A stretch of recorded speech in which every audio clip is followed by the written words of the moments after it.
sense. He declared it unnecessary. That's a different kind of collapse, and probably a more permanent one.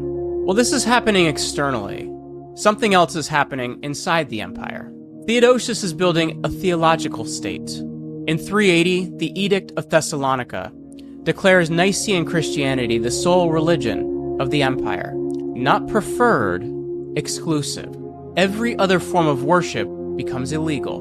And this is a radical shift for Rome. For centuries, the empire had tolerated enormous religious diversity. Not necessarily because Romans were philosophically tolerant in the modern sense, but because tolerance was efficient. People focused on rebellion, on taxes, land disputes, political power, not theology. Theodosius changes that equation. Religious conformity becomes tied directly to loyalty to the state. And over the following years, the laws intensify. Pagan temples are closed, assets confiscated, sacrifices criminalized. Even private worship is eventually prohibited. That isn't just spiritual reform, that's an economic transformation. The pagan temples of the empire held enormous wealth, accumulated over centuries: land, gold, institutions, endowments. When those assets are seized, that wealth doesn't disappear, it moves. And most of it moves in the hands of the Christian church, which suddenly becomes one of the largest institutional landowners in the empire. And Theodosius needs that church, because increasingly the army isn't fully his anymore. The military structure is becoming dependent on barbarian troops and barbarian generals, while the traditional Roman political order is hollowing out. The church offers something else: hierarchy, communication networks, administrative infrastructure, and moral legitimacy. And now, wealth. In exchange, the emperor receives something the treasury can't reliably purchase anymore: authority. Not political authority alone, sacred authority. The emperor becomes God's representative, rather than merely Rome's ruler, which sounds stable until you think through the implications.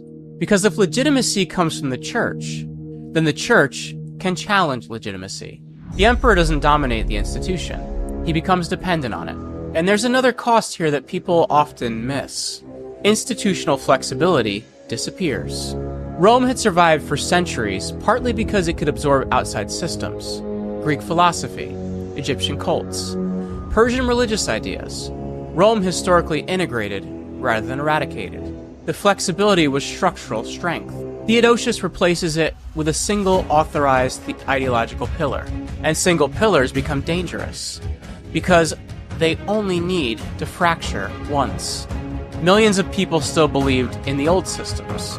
They didn't suddenly vanish, they went quiet. But quiet and loyal aren't the same thing. States enforcing ideological conformity don't create true consensus. They create hidden opposition, and hidden opposition waits. It waits for weakness. Then one day, the system realizes it can no longer distinguish genuine belief from performative compliance. That's one of the costs of enforced orthodoxy. The state loses the ability to accurately read itself. And systems that cannot accurately read themselves cannot repair themselves. Meanwhile, the monetary system keeps deteriorating. Not suddenly. Money rarely dies dramatically. Usually it erodes slowly enough that people normalize each stage of the decline as it happens. Theodosius inherits a currency already weakened by more than a century of debasement.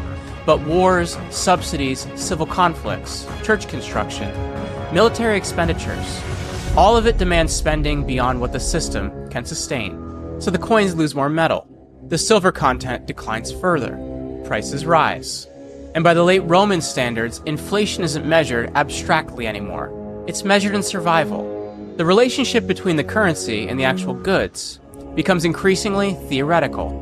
The state responds the way states almost always respond to inflationary crisis. First, by trying to control prices. When that fails, by trying to control people.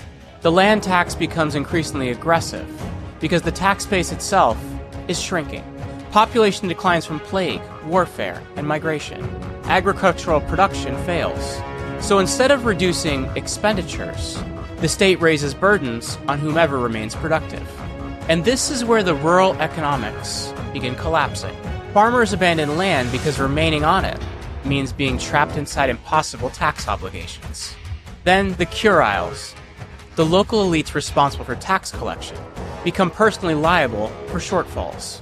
If taxes aren't collected, they pay the difference themselves, so they flee too. Some attach themselves to powerful aristocrats for protection. Others enter the church where tax is exempt. And suddenly the fiscal crisis feeds directly into the power crisis. The church becomes wealthier and more administratively capable, while the state becomes weaker and more dependent on the church's infrastructure. This is how fiscal instability transforms